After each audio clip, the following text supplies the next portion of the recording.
Hello friend, welcome to Samriddhi classes. Friends, आज की इस वीडियो में हम लोग देखेंगे स्केलेटल मसल रिलैक्सेंट। तो हम लोग यहाँ पढ़ेंगे स्केलेटल मसल रिलैक्सेंट क्या होता है। एक्चुअली में स्केलेटल मसल रिलैक्सेंट जो होता है वो दो टाइप का होता है। एक होता है पेरिफेरली एक्टिंग और दूसरा होता है सेंट्रली एक्टिंग। तो हम लोग वन बाय वन वहाँ डिस्कस करेंगे। तो यहाँ पे है स्केलेटल मसल रिलैक्सेंट, तो हमने यहाँ ब्रेक करके लिखा हुआ, आप इजीली समझ जाएंगे। स्केलेटल मसल रिलैक्सेंट अगर पेरिफेरल की बात करें तो कहाँ काम करता है, न्यूरोमस्कुलर जंक्शन काम करता है, मसल फाइबर इटसेल्फ काम करता है। मींस न्यूरोमस्कुलर जंक्शन पे या मसल फाइबर काम करता है पेरिफेरल में। अगर सेंट्रली की बात करें, सेंट्रल नर्वस सिस्टम की बात करें, तो ये करता है सेरेब्रो स्पाइनल एक्सिस पे। इसका मतलब है कि जो स्केलेटल मसल रिलैक्सेंट है वो आपका न्यूरोमस्कुलर जंक्शन पे काम करता है, सेरेब्रो स्पाइनल एक्सिस पे काम करता है। तो अब स्केलेटल मसल रिलैक्सेंट है तो जब दोनों जगह ये काम करेगा तो क्या करता है, डिक्रीज मसल टोन। ये मसल टोन को क्या करेगा, डिक्रीज कर देता है, या आप कह सकते हैं कि मसल की क्या हो जाती है, पैरालिसिस हो जाती है। मीन्स ऐसे ड्रग और ऐसे एजेंट्स जो पेरिफेरली कहाँ काम करता है, पेरिफेरली आपका न्यूरोमस्कुलर जंक्शन पे काम करता है, सेंट्रली आपका क्या करता है, सेरेब्रो स्पाइनल एक्सिस पे काम करता है, अल्टीमेटली क्या करता है, मसल टोन को डिक्रीज कर देता है, मसल को पैरालाइज कर देता है। इसको बोलते हैं क्या, आपका स्केलेटल मसल रिलैक्सेंट। अगर हम बात करें आपके स्केलेटल मसल रिलैक्सेंट क्लासिफिकेशन की बात करें, तो आज हम बात करें पेरिफेरली एक्टिंग मसल रिलैक्सेंट की। पेरिफेरली एक्टिंग मसल रिलैक्सेंट में हम बात करते हैं न्यूरोमस्कुलर ब्लॉकिंग एजेंट।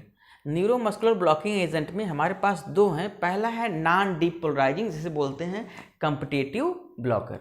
दूसरा बोलते हैं आपका डीपोलराइजिंग एजेंट, और पहला बोलते हैं non depolarizing. Non depolarizing competitive blocker बोलते हैं। इसमें तीन टाइप की ड्रगें हैं, long acting, intermediate, short acting. Long acting की ड्रग है डी ट्यूबोक्यूरेरिन, पैनक्यूरेनियम। इंटरमीडिएट की है एट्राक्यूरियम, वेक्यूक्यूरोनियम। उसके बाद शॉर्ट एक्टिंग है मीवाक्यूरियम। ये तो हो गया आपका कि non depolarizing means competitive blocker. Competitive blocker means जब एक रिसेप्टर साइट पे एगोनिस्ट और एंटागोनिस्ट दोनों बाइंड करते हैं, इसे बोलते हैं कॉम्पिटिटिव ब्लॉकर्स। अब अगर हम बात करें डीपोलराइजिंग ब्लॉकर की, इसका मतलब है कि यहाँ पे नॉन कॉम्पिटिटिव ब्लॉकर भी बोल सकते हैं। इसकी ड्रग है सक्सिनाइल कोलिन SCH हो गया, सक्सामिथोनियम हो गया, डेकामिथोनियम हो गया, C10 जिसे बोलते हैं। ये तो हो गया आपका न्यूरोमस्कुलर ब्लॉकिंग एजेंट। इसके बाद दूसरी जो ड्रग इसमें काम करती पेरिफेरली में है वो है direct acting drug. Direct acting drug की जो ड्रग है वो आपकी है ड्रेंटोलिन सोडियम है और क्यूनिन है। Means dantrolene sodium quinine direct acting muscle relaxant है। इसके बाद जितनी ड्रगें हम लोगों ने यहाँ पे भी डिस्कस किया है सब क्या है, आपका पेरिफेरली एक्टिंग मसल रिलैक्सेंट है। अब इसमें बात आती है कि जो मसल रिलैक्सेंट हैं ये जितने भी हैं आपके नॉन डीपोलराइजिंग के, ये आपके क्यूरियर पॉइजनिंग के एजेंट्स हैं। मीन्स यहाँ पर क्या होता है, क्यूरियर पॉइजनिंग एजेंट्स हैं। क्या करना है कि हमें यहाँ जो मसल है उसकी टोन को या मसल को क्या करते हैं, लोकली मीन्स ज़्यादा देर तक नहीं, कुछ देर के लिए क्या करते हैं, उसको पैरालाइज कर देते हैं, मीन्स उसको रिलैक्स कर देते हैं।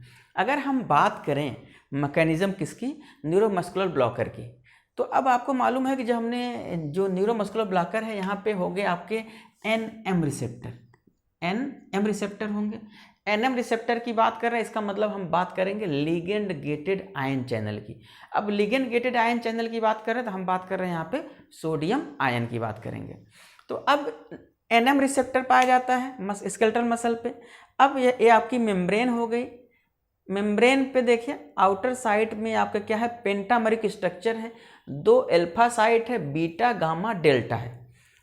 उसके बाद क्या होता है कि ये नॉर्मल फिनोमिना में, नॉर्मल कंडीशन में क्या होगा कि जब एगोनिस्ट मीन्स स्टाइलकोलिन बाइंड करता है दोनों एगोनिस्ट बाइंडिंग साइट पे, बाइंड करने के बाद क्या होता है, कन्फॉर्मेशनल चेंजेज होते हैं इनके स्ट्रक्चर में।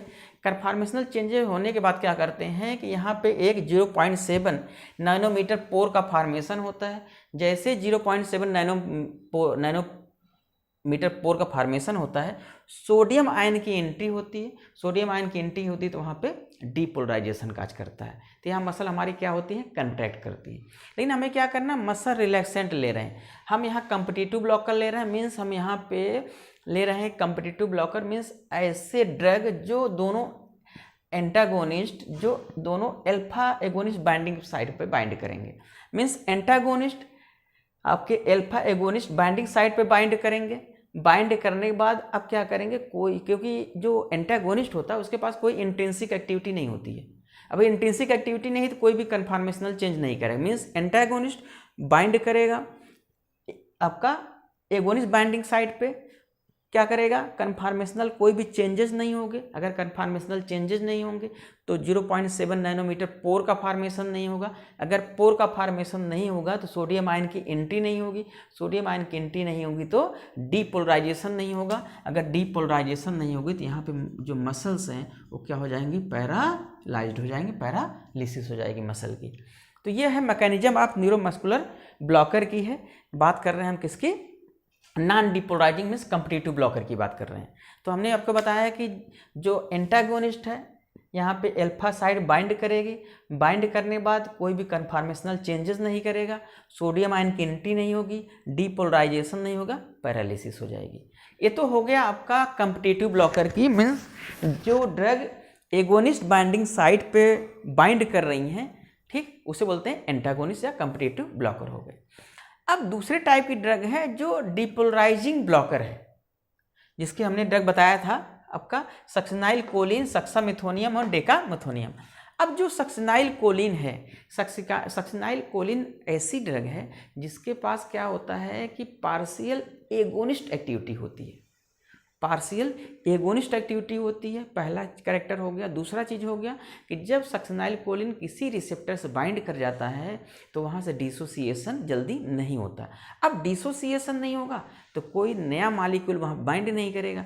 नया मॉलिक्यूल बाइंड नहीं करेगा, इनके पास ज़्यादा एक्टिविटी है नहीं, तो अल्टीमेटली क्या होता है कि जो हमारी एक्टिविटी है, जो मसल की डिपोलराइजेशन है, ये धीरे धीरे कम होने लगता है। तो अब देखिए इसमें क्या होता है कि हमने बताया सक्सिनाइल कोलिन क्या है, सब मैक्सिमल इंट्रिंसिक एक्टिविटी है इनके पास, 100% एक्टिविटी नहीं है एज लाइक स्टाइल कोलिन। तो सक्सिनाइल कोलिन हैव सब मैक्सिमल इंट्रिंसिक एक्टिविटी, इनके पास 50% केवल एगोनिस्ट एक्टिविटी है।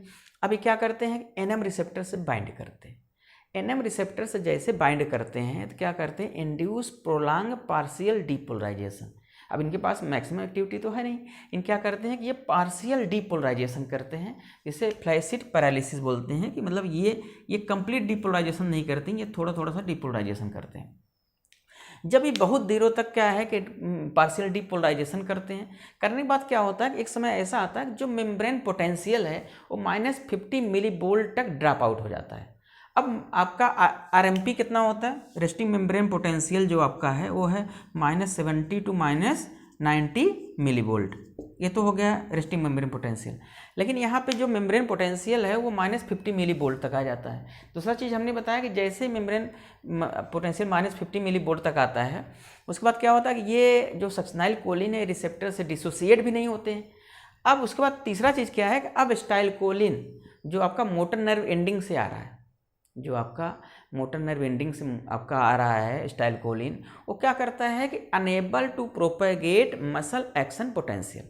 वो क्या करेगा कि जो स्टाइल कोलिन आ रहा है और रिसेप्टर्स बाइंड करना चाहेगा, अब रिसेप्टर फ्री है नहीं, तो यहाँ पे जब रिसेप्टर्स बाइंड नहीं करेगा तो मसल एक्शन पोटेंशियल जनरेट नहीं करेगा। अब मसल एक्शन पोटेंशियल अगर जनरेट नहीं हो जाएगा तो क्या हो जाएगा, धीरे धीरे फ्लैसिड पैरालिसिस हो जाएगी, मसल आपकी फुल्ली रिलैक्स हो जाएगी। तो ये हो गया डीपोलराइजिंग ब्लॉकर एजेंट। तो एक बार हम आपको दोबारा बता दे रहे हैं कि दोनों की मैकेनिज्म ऑफ न्यूरोमस्कुलर ब्लॉकर की, मीन्स जब एगोनिस्ट बाइंड कर रहा है कन्फॉर्मेशनल चेंज होगा, पोर का फॉर्मेशन होगा, सोडियम आयन की एंट्री होगी, डिपोलराइजेशन होगा। लेकिन अगर हम बात करें एंटागोनिस्ट की तो एंटागोनिस्ट पास कोई इंट्रिंसिक एक्टिविटी नहीं है। जैसे यहाँ साइड पे बाइंड करेंगे, कन्फॉर्मेशनल चेंजेस नहीं होंगे, पोर का फॉर्मेशन नहीं होगा, सोडियम आयन की एंट्री नहीं होगी, डिपोलराइजेशन नहीं होगा, मसल की पैरालिसिस हो जाएगी। दूसरा देखिए डीपोलराइजिंग ब्लॉकर, हमने बताया सक्सिनाइल कोलिन पास 50% इंट्रिंसिक एक्टिविटी होती है, रिसेप्टर्स बाइंड करेंगे, डिसोसिएशन नहीं करेंगे, वहाँ से डिसोसिएट नहीं होंगे। डिसोसिएट नहीं होने के बाद क्या करते हैं, पार्शियल डीपोलराइजेशन काज करेंगे। पार्शियल डीपोलराइजेशन होने के बाद धीरे धीरे ऐसा समय आता है जिससे मेम्ब्रेन पोटेंशियल -50 मिली वोल्ट तक ड्रॉप आउट हो जाता है। अब रिसेप्टर से डिसोसिएट नहीं कर रहे हैं, जो मसल आपका मोटर नर्व एंडिंग से जो स्टाइल कोलिन आ रहा है उसके लिए रिसेप्टर की अवेलेबिलिटी नहीं है। अब रिसेप्टर की अवेलेबिलिटी नहीं है क्योंकि ऑलरेडी यहाँ सक्सेनाइल कोलिन बाइंड करके बैठा हुआ है, तो यहाँ पे जब स्टाइल कोलिन आ रहा है तो वो उसको रिसेप्टर नहीं मिल रहे हैं, रिसेप्टर्स नहीं मिल रहे हैं तो रिसेप्टर्स बाइंडिंग नहीं हो रही है तो मसल एक्शन पोटेंशियल जनरेशन नहीं होगा। अगर मसल एक्शन पोटेंशियल जनरेट नहीं होगा तो क्या होता है अल्टीमेटली कि फ्लैसिड पैरालिसिस हो जाती है, मीन्स मसल जो आपकी उसकी टोन कम हो जाएगी और मसल आपकी फुल्ली रिलैक्स हो जाएगी। तो आज हम लोगों ने देखा कि दो मैकेनिज्म हम लोगों ने देखा, एक है कॉम्पिटिटिव ब्लॉकर की मैकेनिज्म, ये आपकी हो गई जो फिगर बना हुआ है, और दूसरा जो सक्सेनाइल कोलिन है, सक्सामेथोनियम है, डेकामेथोनियम है, उनकी जो मैकेनिज्म है वो है डीपोलराइजिंग ब्लॉकिंग एजेंट की मैकेनिज्म ये है। तो हम लोगों ने आज देखा यहाँ पे कि मसल रिलैक्सेंट एक्चुअली में होते क्या हैं, दो टाइप के होते हैं, पेरिफेरली एक्टिंग, सेंट्रली एक्टिंग, और पेरिफेरली एक्टिंग जो मसल रिलैक्सेंट है उनकी मैकेनिज्म आज हम लोगों ने देखा। तभी हमारे पास बचा हुआ है डायरेक्ट एक्टिंग डेंटोलिन सोडियम, उसको हम नेक्स्ट वीडियो में डिस्कस करेंगे, साथ साथ में सेंट्रली एक्टिंग मसल रिलैक्सेंट भी डिस्कस करेंगे। तो अगर हमारा वीडियो आपको ये अच्छा लगा, अगर पसंद आ रहा हो, आपको समझ में आ रहा हो, तो चैनल को सब्सक्राइब करें और वीडियो को शेयर करें। साथ साथ में अगर आपको फार्मास्यूटिकल केमिस्ट्री का वीडियो देखना है तो आप मैं लिंक में डिस्क्रिप्शन दे दूँगा कि फार्मास्यूटिकल केमिस्ट्री बाय डॉक्टर आशीष श्रीवास्तव, वहाँ आप देखेंगे तो आपको जितनी भी फार्मास्यूटिकल केमिस्ट्री की सिंथेसिस है, SAR है, जितनी भी चीज़ें हैं वो आपको वहाँ पे इजीली आपको अवेलेबल हो जाएंगी। कोई डाउट हो तो आप उनसे बेहिचक आप मैसेज करके पूछ सकते हैं। तो हम लोग मिलते हैं नेक्स्ट वीडियो में न्यू टॉपिक के साथ। Thank you.